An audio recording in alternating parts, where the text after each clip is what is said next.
ce que lui, il veut, et le Parti démocratique sénégalais. Peut-être que d'autres également veulent de ce report, mais n'osent pas, comme lui, dire il faut un report.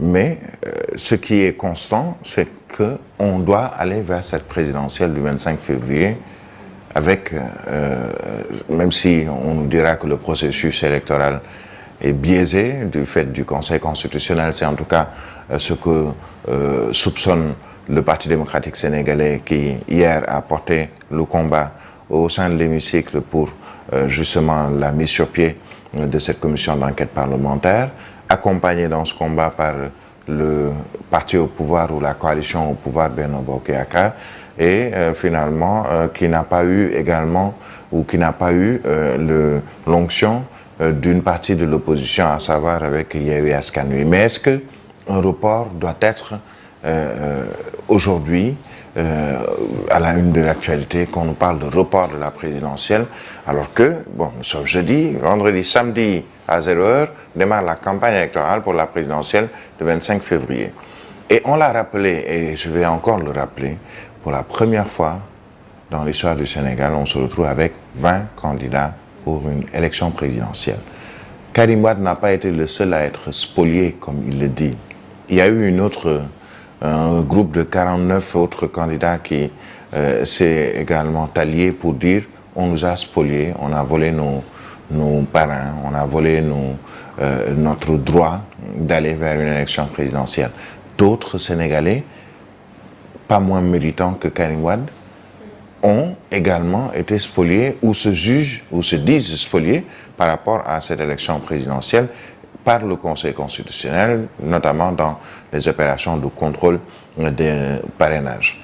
Est-ce que tous abondent dans le même sens de Karim Wade? Je ne le pense pas. Je prends peut-être 3, 4, 5 exemples de ces personnalités politiques qui estiment qu'ils participent à une élection, mais qui n'ont pas eu le choix face au Conseil constitutionnel et qui ont trouvé peut-être un plan B ou un plan C. Il y a Bougane Gueye Dany qui aujourd'hui est presque courtisé par certains hommes ou partis politiques de l'opposition qui voudraient en faire un partenaire. Ousmane Sonko ne participe pas à la présidentielle. Il a pris fait et cause pour Bassirou Diomaye Faye, qui aujourd'hui a l'onction de plusieurs autres candidats à la présidentielle qui ont décidé aussi pas de laisser tomber leur candidature, mais de l'aider dans sa communication et surtout pour battre campagne et même le jour du vote, voter pour le candidat de Ousmane Sonko. Il y a Mohamed Ben Diop qui a été presque le premier à être spolié si on parle de difficultés dans le contrôle des parrainages, puisque presque tout le monde connaît un peu son histoire par rapport à son inexistence sur le fichier électoral, alors que lui-même a voté à plusieurs reprises et est candidat ou était candidat à la candidature confirmée par le Conseil constitutionnel, ou en tout cas qui a reçu son dossier de parrainage, son dossier de candidature, mais qui l'a juste écarté parce qu'il y avait des doublons externes et un défaut de parrainage, mais qui ne l'a pas écarté parce que n'étant pas sur le fichier électoral.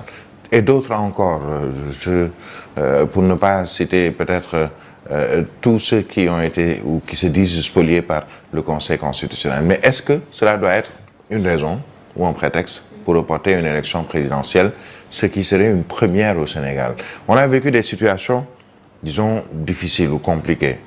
Il y a un journal ou deux qui le rappelle, par exemple, en 1993, avec un juge ou un membre du Conseil constitutionnel qui a été assassiné, un autre qui a décidé de rendre le tablier en plein chemin, et il n'empêche qu'on a tenu des élections.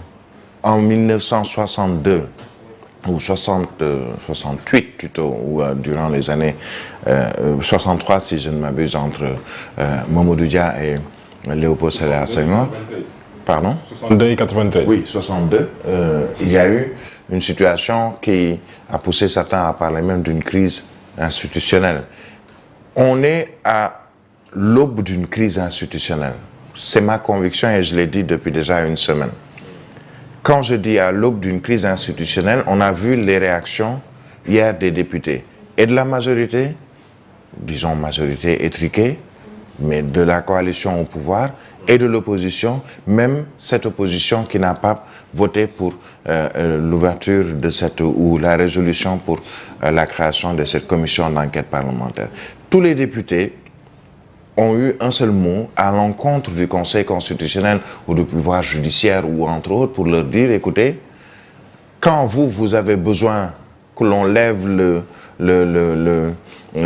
l'immunité parlementaire d'un des députés de l'Assemblée nationale, mais on le fait. Et pourtant, aujourd'hui, on vous demande à vous de permettre à l'Assemblée nationale de pouvoir entendre certains d'entre vous sur une affaire extrêmement grave, et ce sont des menaces. Non, vous n'avez pas le droit de nous écouter ou de nous entendre. Non, nous n'allons pas accepter qu'il y ait une mainmise peut-être du législatif sur le judiciaire ou de l'exécutif sur le judiciaire. Vous vous êtes braqué contre les autres pouvoirs, alors que quand vous avez besoin de nous pour lever l'immunité parlementaire d'un député et même emprisonner un député, mais on vous donne notre onction. Et ce qu'on a vu hier, ce sont tous les députés de l'Assemblée nationale qui ont dit, écoutez, vous, du Conseil constitutionnel et de tout autre pouvoir, ou en tout cas membre de ce pouvoir judiciaire, tenez-vous-le pour dit, on ne va plus accepter d'être un peu les dindons de la farce dans cette affaire. Cela veut dire qu'il y a déjà un début de crise institutionnelle, même si certains diront non, il n'y a pas de crise institutionnelle, mais si, il y a une crise institutionnelle. Puisqu'aujourd'hui, le pouvoir judiciaire peut, même si le député, le président Lamine Thiam l'a rappelé hier, un député dans l'exercice de sa fonction et surtout quand il y a ouverture ou quand en pleine session, ne peut être arrêté. Ses propos également ne peuvent pas être pris pour prétexte pour l'emprisonner ou le convoquer devant une juridiction, quelle que soit la juridiction.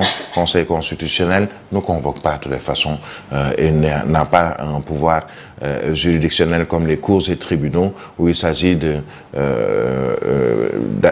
faire prendre une personne ou de juger une personne. Non, les juges du Conseil constitutionnel ou les 7 sages ne se limitent qu'à la constitutionnalité des lois et faire appliquer les lois à un certain niveau. Cette crise, elle est là, elle est latente, mais est-ce qu'elle doit être à l'origine d'un report de l'élection présidentielle du 25 février? Moi, je reste convaincu en tant que citoyen sénégalais que cette élection doit se tenir le 25 février. Par quel subterfuge on va dire non, Karim Wade va participer à cette élection ou un autre qui a été spolié va pouvoir participer à cette élection? Rien ne peut se faire actuellement. Les juges du Conseil constitutionnel, même si c'est dans le processus électoral, ont déjà décidé, avec l'assentiment de la Sénat, qui l'a rappelé hier ou avant-hier, avec les mandataires qui étaient sur place, qu'il y a 20 candidats qui ont été sélectionnés et qui vont concourir à la présidentielle du 25 février. Est-ce qu'on va ajouter un deuxième, un 21e candidat ou 22e ou 23e? Mais bon, imaginez que Karim dise, bon écoutez, non, il faut que je participe à cette présidentielle. Qu'on trouve, je ne sais pas comment, une situation où on va le faire participer à cette présidentielle. Attention, d'autres diront, mais je dois participer également à cette élection présidentielle parce que j'ai été spolié. Ousmane Sonko dira, mais écoutez, non, on m'a enlevé de cette élection présidentielle alors que j'étais candidat à la candidature et le seul fait pour lequel on m'a interdit ou on m'a spolié dans cette élection, c'est une affaire de diffamation toute petite, peut-être pour certains. Un autre dira, mais écoutez, moi j'ai presque tous les parrains, on n'a pas, je pense c'est 9 candidats à la candidature qui reprochent au Conseil constitutionnel de n'avoir même pas ouvert leur clé USB. Ces 9 vont dire, mais écoutez, on n'a même pas ouvert nos clés USB, on doit participer à cette élection présidentielle. Et bonjour la chien-lit.